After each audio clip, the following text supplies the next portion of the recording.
Je m'appelle Enchoura Fali, je suis photoreporter, correspondant pour une agence de presse internationale qui s'appelle Anadolu Agency.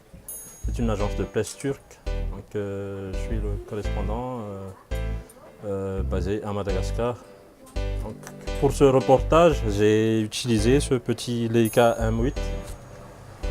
En style de photo, comme je suis photoreporter, donc c'est basé sur ça. C'est des photos réelles prises à l'instant, prises au vif. Je m'appelle Mamnirina Razafndakut, alias Tangalamami.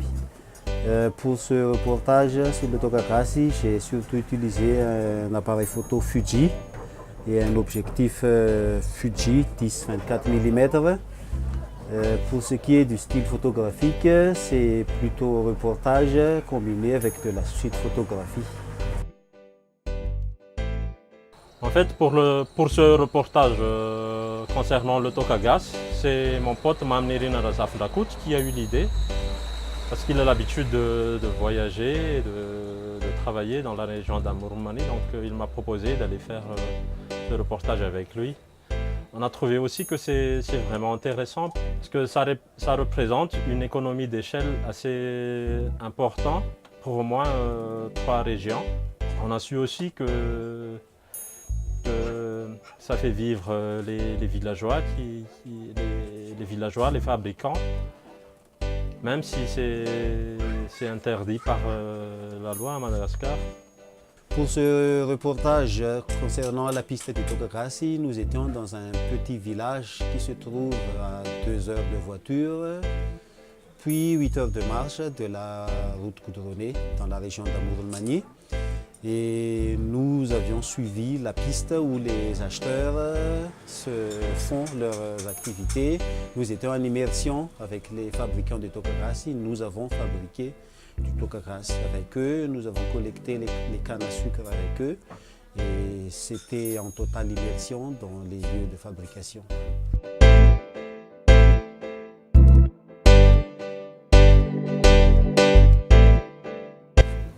Sur cette photo, on peut voir la préparation d'un tronc de bananier qui servira de condenseur dans laquelle la vapeur des fouques, c'est-à-dire les cannes à sucre fermentées, se transformera en Tokagas.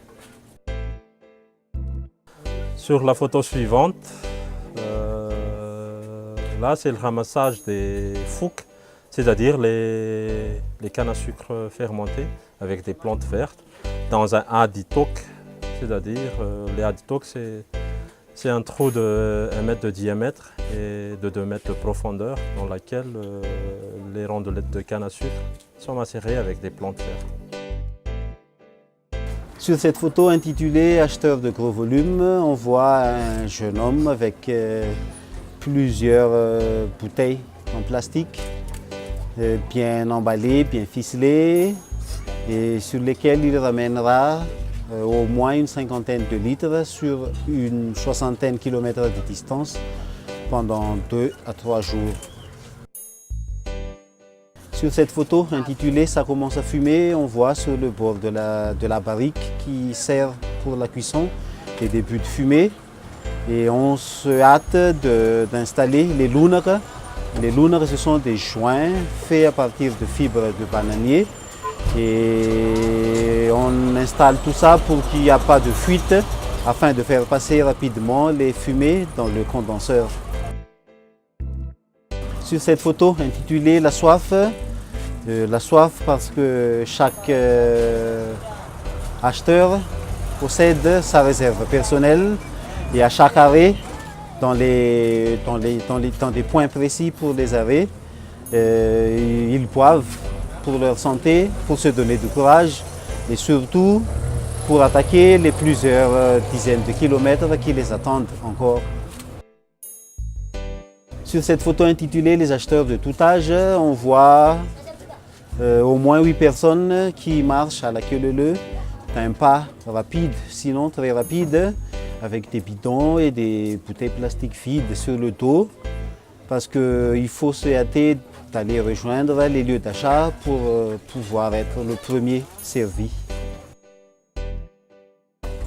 Sur cette photo intitulée les premières gouttes parce que c'est la plus importante dans le Tokagrassi, c'est le luani ou le havanan. Le havanan fait en référence au gésier, un très beau morceau dans le poulet.